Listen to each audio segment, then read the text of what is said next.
Welcome to Get a Word In, a podcast about content marketing. I'm your host, Adam Walker. I'm passionate about sharing stories and knowledge through content, especially in the form of podcasting. In fact, I co-founded Edgewise.media, a podcast-first marketing content agency. On this show, I interview content marketers at some of the top companies in the world and discover what's working for them, what isn't, and most importantly, what's next. So stay tuned and get ready for some great content about content marketing.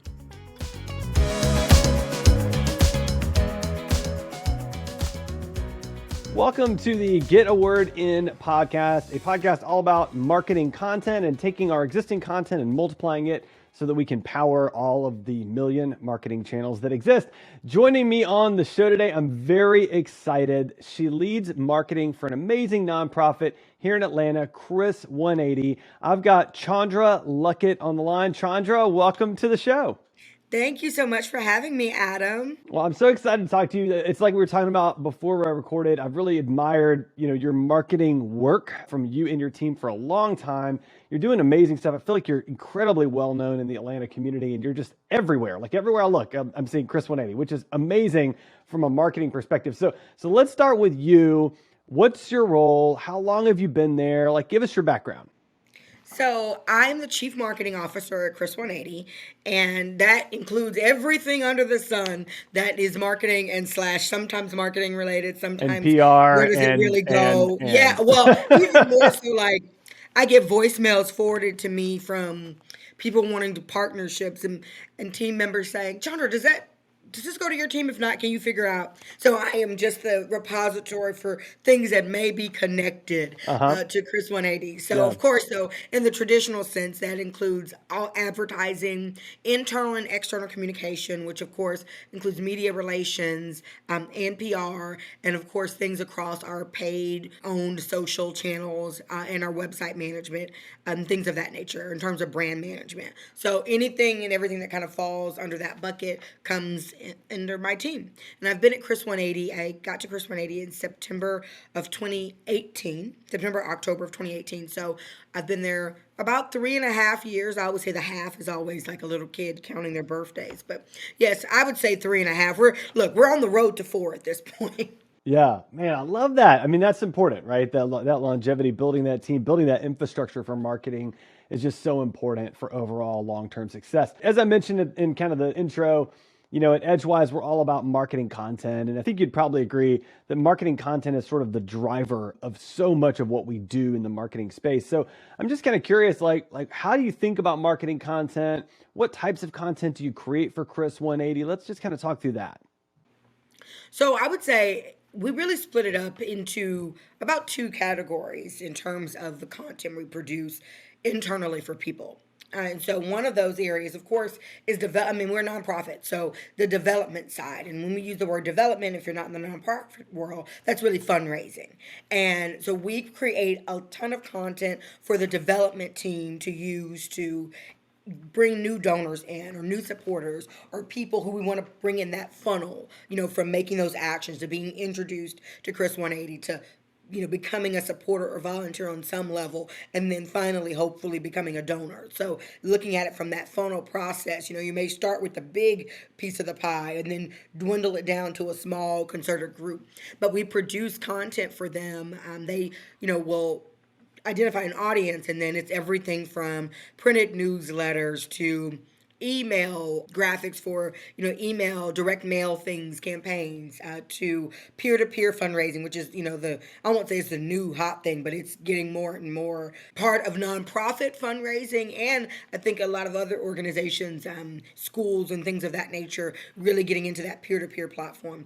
And if you've never been on a peer-to-peer platform, there are a ton of graphics and marketing elements related to peer-to-peer, some of which I don't even think everybody uses, but we created anyway. I'm just saying. Do you really need all of that stuff? But we create That all of those pieces for fundraising events. And of course, think about, when we have fundraisers or largest fundraisers, or we call them house parties where we do neighborhood things, when people host events for us. All of that falls under that fundraising bucket. And then we talk about programming, and we use programs to quantify anything that involves clients. So we have counseling centers across the metro Atlanta area, and we consider that a program. It's also revenue generating, but it's Right. also a program. And so that includes getting people in the door. So we just signed off on some billboards. That includes materials that they have on hand for clients, Google reviews, surveys for them, pamphlets, things that they can take out to do in the community, all the way to making flyers for street outreach teams to pass out around our Cure Violence Atlanta program, to things we're doing on the west side. So it really does range from traditional advertising, from radio to sometimes TV, but TV is expensive. If anybody's listening, got a discount code, send it to me. But all of those things to really, really traditional marketing materials like brochures, flyers, pamphlets, swag items to go to school events. I mean, we really run the gamut. You're going to get from the top level all the way down to pins you need to pass out. So Wow. those are truly things we do, and it all falls under marketing. Wow. I hope you have a really amazing and large team of people. So Ha! I know you No, I don't, don't. but I but don't. I can believe, right? So I'm curious. You said something a minute ago that I'd love to zero in on for a second. You said audience first, right? Yeah. And I think any good marketer knows it's audience first, and then you create the content that audience wants, right? So can you talk a little bit more about how you think about audience first, and then how content flows out of that? So I'll go back to the programming and the client piece. One of the things that's really important for us, and we're still working on this, is when we are producing certain kind of materials, if this is something that people are going to hand out at community events or just so they can have on hand, are we speaking the language of the people we are trying to bring in? You know, Everything doesn't have to be a clinical, and I work with a lot of therapists and people who have a clinical background because we're a mental health organization. But often we have to break that down and say, okay, is this understandable for the person at various educational levels, right? Because we are a company that serves people from who may have no educational experience all the way to people who have multiple degrees, and they are all important to us. They're all equals to us. But people have different reading levels. And so one of the things we've had to realize as a team is that are the things we're putting out, are they attainable for the people we want to reach? Do we need to have materials that talk about certain programs for people of all ranges of experience levels? Because we don't ever want our materials to turn someone off and be like, I don't really understand what's in this message. And, really thinking about it from, what is that midpoint experience that we can say, okay, anybody at any level can understand what we're sending them to. And then when you're thinking about producing things for clients, it is what's, who, what, when, where, why, right? Like how much is going to cost? Is it free? What are your hours? What can you do for me and my family? What does that look like? That doesn't necessarily mean that, like, if you want to know deeply more about the funding that we get from organizations or what that looks like, that shouldn't be in the same material. And for so long, and I'll say a collective nonprofit, we have just put that in one big thing. And Right. as a team right now, we are really trying to look at how can we have those two separate pieces and what does that look like? Yeah. I mean, so two thoughts come to mind when you say that, right? The first is the position or the use of jargon in marketing. We have to be really careful about jargon, and I know there are people that love to use jargon. Personally, I absolutely cannot stand jargon and try to avoid it at all costs because I feel like it puts up barriers between what we're trying to communicate and what people understand. But the second thing I think that you mentioned is giving people the information they need and really like targeting that information and delivering it effectively and briefly, right? Because in marketing, if we hand somebody a 20-page document, they'll read a page of it. If we hand them a one-page Maybe. document, they might read a paragraph of it, right? So Yes. yeah, so we got to get to the point really quickly, and that's not always easy to do in marketing. So yeah, I love that. So I'm curious then, and I'd love to get into like even specifics and channels, but how do you think about content from like, so I like to think about content. I'm curious if you think of it the same way. I like to think about content in terms of, okay, what can we create that's long format? So think, video, webinar, blog post, white paper, podcast. What can we create in this long format and then chop up into lots of pieces to use across all of our stuff? So turning a webinar into, 5 YouTube videos and into 6 social videos and into audiograms and quotes and pull quotes and all that kind of stuff. Like how do you think about that? And do you take that same approach? Absolutely. We call it reinventing the wheel, which is really not reinventing the wheel, is that nothing is used once. So Yes. if we create a video for I'll use our ball for our crystal ball, which is our biggest fundraiser, and it happens every August. And often we produce videos that are either cold open videos for the program. Then we produce honoree videos, and then often we have clients who speak and share testimonials, and we've gotten into the habit of having a recording of those and then cutting them down. Hmm. Hmm. I just ran one recently, right? And that was an event that happened last August. So, and then we write a blog post about it and link to the video. And it may Hmm. not be in that same year. We're looking Hmm. at like, okay, we need content. Where are we? What does that look like? I shot myself in the foot the other day because I was so mad and said, oh shoot, the Super Bowl. I should have used the Arthur Blank honoree video on the Super Bowl. I was so mad with myself that I didn't think about that. Yeah. And Yeah. so it's really thinking about how can you use the content that you've either spent money on, and Hmm. everything costs money. So it's Yeah. staff time, Yeah. and then it's if it costs money as a production, like making sure you're getting the bang out of your buck, right? And Hmm. then the other thing we do is we produce our internal newsletter. And so people, staff members will send us, content for that. And then of course, sometimes you have to rewrite it. But then I turn that often, or we turn it as a team into sometimes social post Yep. Yep. based on the Hmm. things they submit to us. Yep. And then sometimes we're like, ooh, could we do more with that? So sometimes that turns into something else. And then the development team is like, oh, I want to use some of that for the donor newsletter.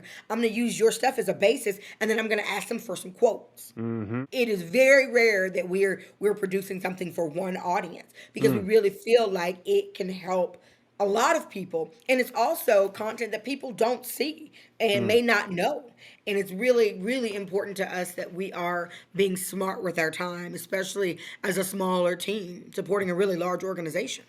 Yeah, I mean, you said something that I think Mike could be a mantra for those of us that are in marketing, which is never use anything once, right? And like, and I don't know that I've ever quite thought of it that way, but it's so beautiful. Like, why would we ever use something once, right? I mean, even if it's, like to your point, you mentioned an award winner, pre-videoing a speech, like you can cut that up 14 different ways and share it out for years and tag that person Yes, over I and just had over an and over idea. I again. literally was like, "Oh, for our video, our person who won the award last year, so a really amazing, powerful marketing leader. You should interview her, Sheila Weidman Farley, she's a senior VP of. I'm gonna get her title wrong. The senior VP of Marketing, Communications, Public Affairs, and Government Relations, I think, at Georgia Wow. Pacific. Oh, She I'm is getting that info from amazing. you soon for sure. That's amazing. Okay. Yes, and Okay. she's also a Leadership Atlanta graduate, and she serves as the board chair. So I'm sure you know her. You Okay. can cut this out Fantastic. later, but Fantastic. All anyway, right. so we honored Sheila at our ball last year, and we shared the video recently, maybe a couple of months ago, on Facebook that we created around her, and then I was like, wait, it's Women's History Month.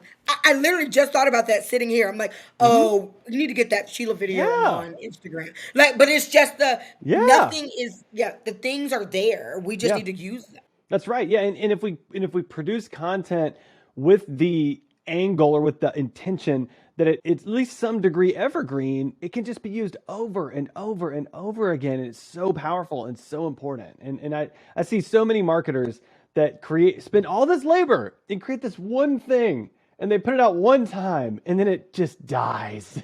and Yeah. it's, Oh no, it's we do not believe in that at Chris 180, and that is definitely. I'm like, why are we starting something over? So my yeah. team also produces our all staff meetings, and I know y'all are gonna be like, what don't y'all do? Very rarely, like we do everything. So we Wow. produce the all staff meetings, and of course, right now they're virtual Yeah. and have been for quite a while.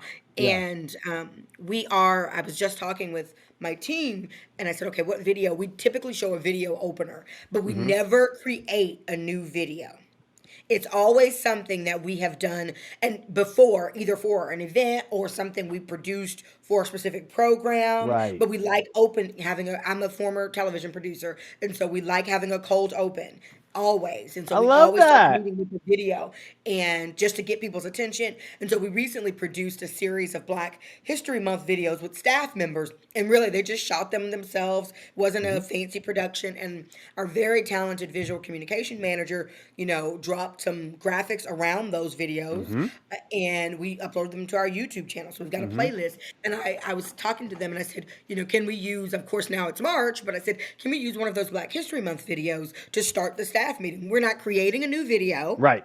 Right. We're using something that's relevant. And it's like, oh, wow. And we're going to be able to highlight a staff member that some people may not even know who Yeah. decided to shoot a video for us. So, I mean, that's really, when you think about it, I'm a very like soup to nuts person. Like, that is an actual thing that we created for something else, for social content. Now we're going to share it with the staff in a way that they may not have seen it, because you can never guarantee that everyone is looking at what you send out, even though we Oh. sent out an email campaign to them with the videos and, Yeah. and language and messaging.